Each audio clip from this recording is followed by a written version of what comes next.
I know a lot of you producers struggle with music theory and making chords and all that stuff. So in this video, that's what we're going to do. If you're a brand new beginner, we're going to be having a look at how to actually make a chord progression from scratch.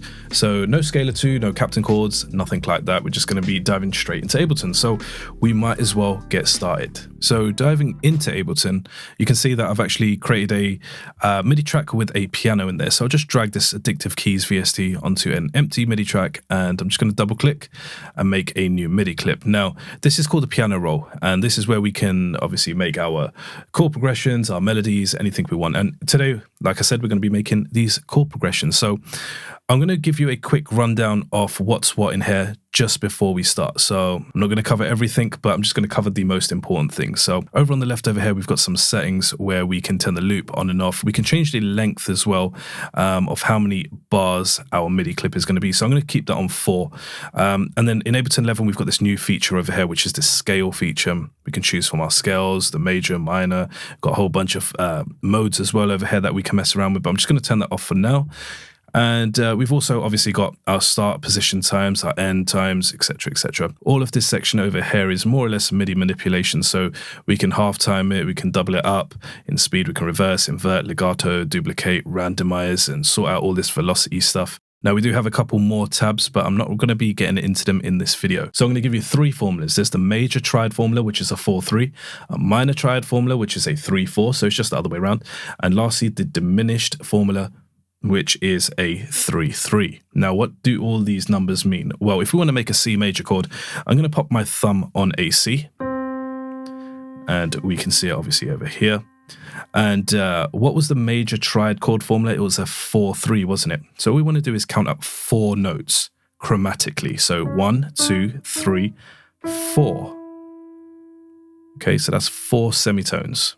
Now, what was the rest of the formula? It was a 4-3, wasn't it? So we want to do another 3 semitones away from this E now. 1, 2, 3. There you go. And that is our C major chord, consisting of a C, E, and a G. Let's have a look at one more quick example. Let's go to a G major chord. So I'm going to pop my thumb on a G, and I'm going to apply the formula 4-3. So let's count up 4 notes. 1, 2, 3, 4. 1, 2, 3. And that gives us the G major chord. So it's really simple. You can take this anywhere on any key, and as long as you apply that 4-3 formula, you're going to always get a major chord. All right, so even if we're on a black key, 1, 2, 3, 4, 1, 2, 3. That's our F sharp major chord. So let's have a look at the minor triad formula. Now, remember what I said about the minor triad? That formula had 3-4, so it's just in reverse. So if we wanted to find an A minor chord, we're going to pop our finger or our thumb on A, and we're going to count up 3 semitones. 1, 2, 3. And we're going to count up another 4 semitones. 1, 2, 3, 4. And then we have our A minor. Let's try finding a C minor. So I'm going to pop my thumb on C, and I'm going to do a 3-4 again. 1, 2, 3, 1, 2, 3, 4, C minor chord. And again, guys, just like the major chord, you can take this anywhere you want. All right, it's just not like, it's not limited to only a few keys. You can take it on any key around the keyboard, and if you apply that 4-3 formula for the major chord or a 3-4 for the minor, it's always going to work. There's no doubt about it. And lastly, I want to go over the diminished chord, which was a 3-3. Again, 3 semitones and 3 semitones. So if I wanted to find out a C diminished chord, thumb on C, count up 3 notes. 1, 2, 3. Count up 3 notes again. 1, 2, 3. And hear that really high tension. You can really hear that's an unsettling chord, isn't it? It's something that a lot of producers sort of stay away from, because they hear this chord and they don't think of it as a nice chord. They think it sounds a little bit too dark and a little bit too stressful to use. But if you know how to use diminished chords, right, they can actually be really handy. So that's all the formulas, right? We've got the 4-3 formula, which is the major, the 3-4 formula, which is the minor, and then we've got the 3-3, which is that diminished chord. So let's actually go on and plug some chords in. Well, I want to plug a major chord. I want to do, let's start with a C major chord. And you guys need to remember, I already know music theory, so it might be a little bit easier for me, but feel free to watch this over and over again if you don't get it, or if you've got any problems, drop a comment down below and I'll try my best to help you guys out. So, want to make a C major chord, so we've got C, that's 4 semitones away, and that's 3 semitones away. So all we have to do is, I'm just going to hold that chord and I'm going to just click, just double click actually, just to create these MIDI notes. I'm going to select them all and I'm going to drag them out. Simple, simple. Brilliant, cool. So where can we go from here? Because, you know, this is now, again, where a lot of people get stuck and you're like, I don't really know where to go with chords. Well, it's actually really easy. You need to know your scales in order to really make chord progressions. However, Ableton does have this scale feature and it can help. It can be of big help. But if you actually learn the scales on top of your head, this sort of renders a little bit useless if you play the keys and stuff like that. But if you don't play the keys, it's all good. That's why we're here. I'm trying to teach you guys what you actually need to know in order to create a chord progression. So we've got our first chord, which is a C major. Let's go with another chord. Let's go with an F major now. So we locate our F and we can see it's highlighted blue, isn't it? Because we're in the key of C major. We can see that our scale is showing us in the key of C major as well over here. And it's highlighted blue. So I'm going to pop that there. And what comes next was we've got a 1, 2, 3, 4, because I'm doing an F major chord. 1, 2, 3. And then we have an F major chord. So I'm going to drag that out. And then let's go to a 6 chord. I'm going to play it up here.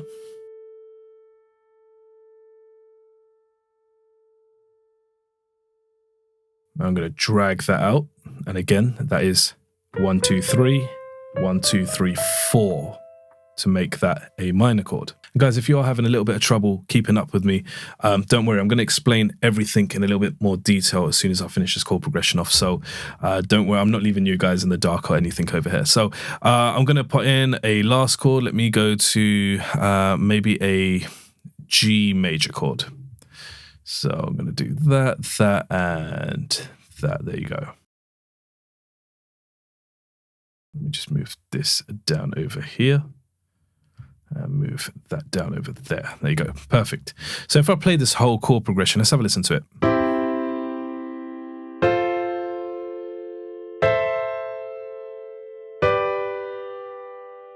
So you can hear the chord progression and it's really basic. Is it a chart-topping chord progression?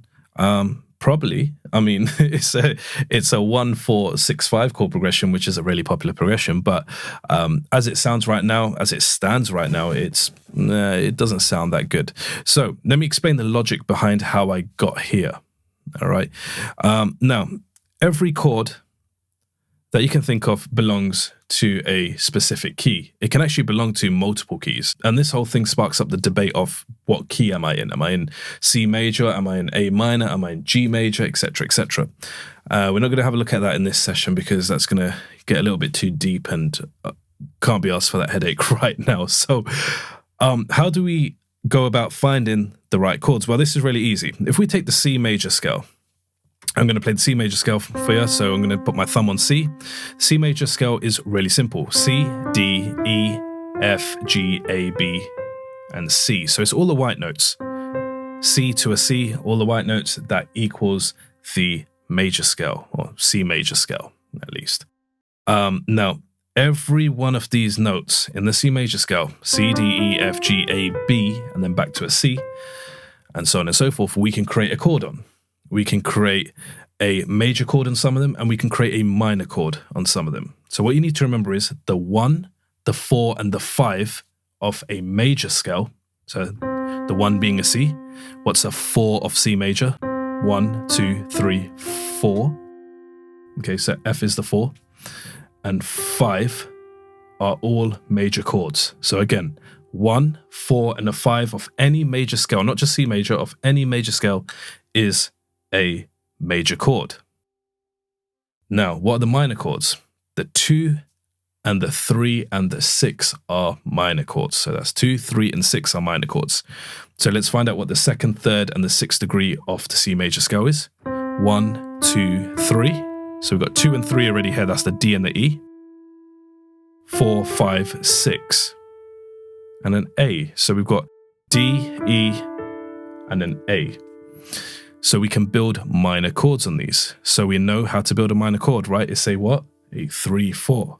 If you said a 3, 4, good stuff. If we build a D minor chord, that formula 3, 4, put a thumb on D. 1, 2, 3, 1, 2, 3, 4. Really easy. Okay, we could do the same thing with the E as well. 1, 2, 3, 1, 2, 3, 4. Again, super easy. So again, just a quick recap on the 1st degree, on the 4th degree, and on the 5th degree, they have major chords belonging to them. All right. And the 1, the 4, and the 5 of the C major is C is the 1, F is the 4, G is the 5, right? 1, 2, 3, 4, 5. Yeah. The 2, 3, and the 6 are minor chords. The D is the 2, E is the 3, 6 is the A. 2, 3, 4, 5, 6. And that sort of leaves out this fella, the B. So on the 7th degree, 1, 2, 3, 4, 5, 6, 7 is always a diminished chord. All right. And that's for any major scale, not minor scales. We're not getting confused with minor scales, only for major scales. So how do we make a diminished chord? What's the formula? It's a 3, 3, right? 1, 2, 3, 1, 2, 3. And there's that ugly high tension chord that probably not a lot of people want to use in their music.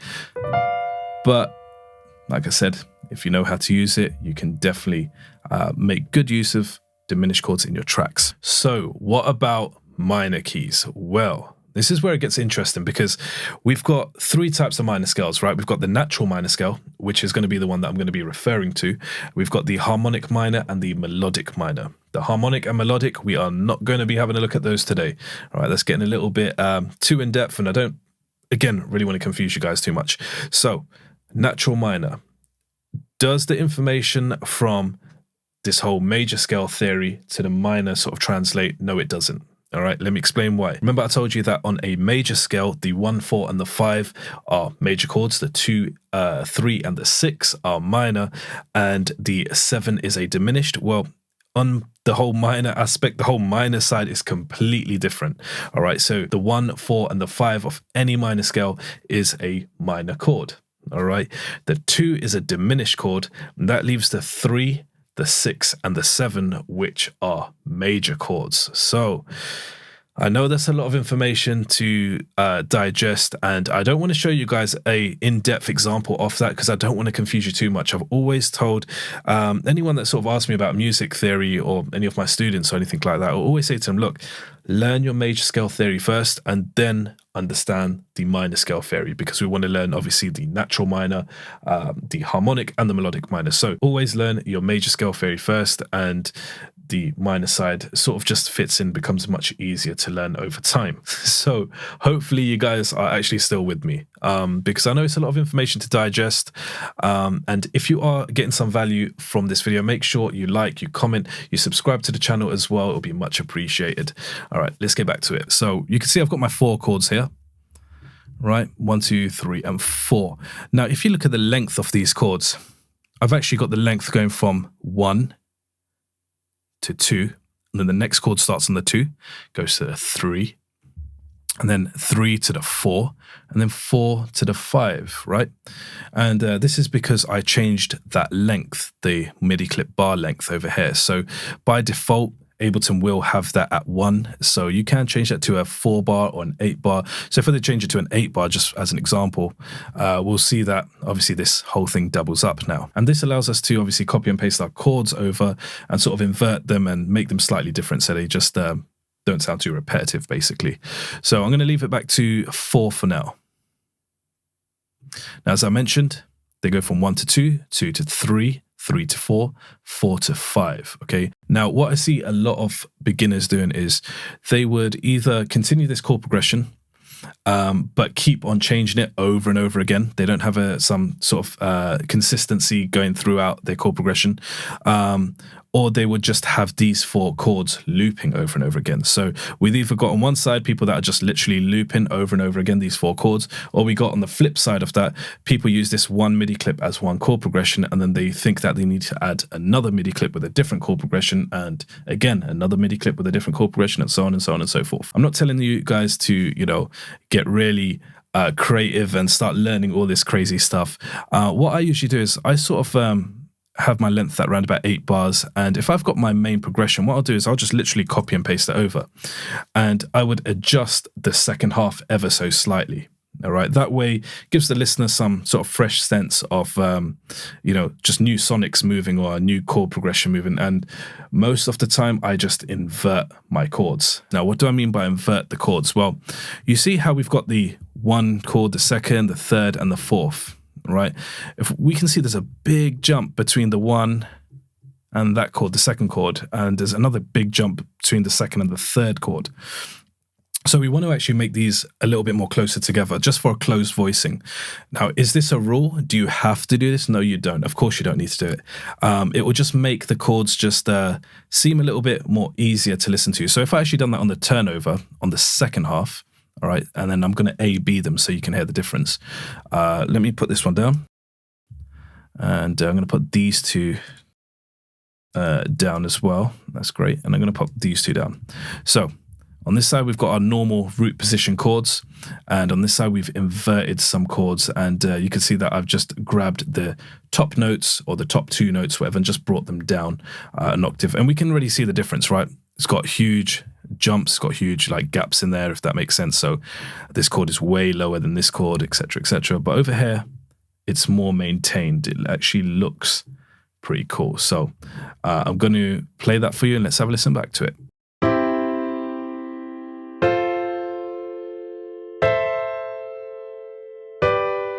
An inversion.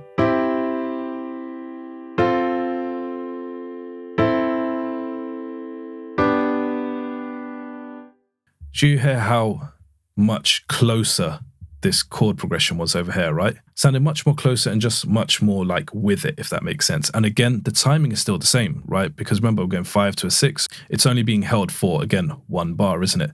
So 5 to the 6, 6 to the 7, 7 to the 8, 8 to the 9, and then obviously back to the 1.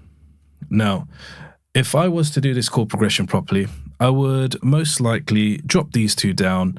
I'll drop these down as well. And maybe I'll drop this one down like that.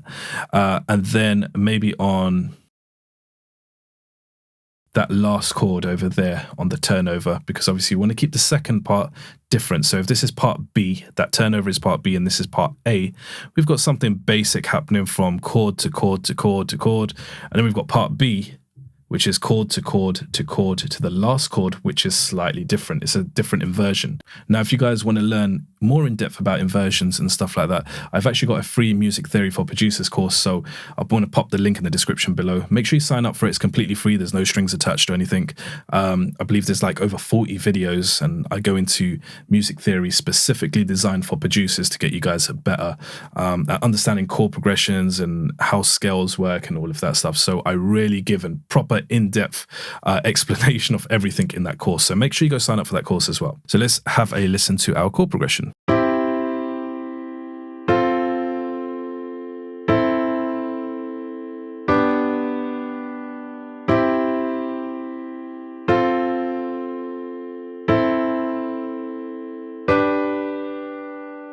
So do you see how this gives a nice little finishing, right? It doesn't sound the same as this. It's the same chord, but all I've done was move that B1 octave up.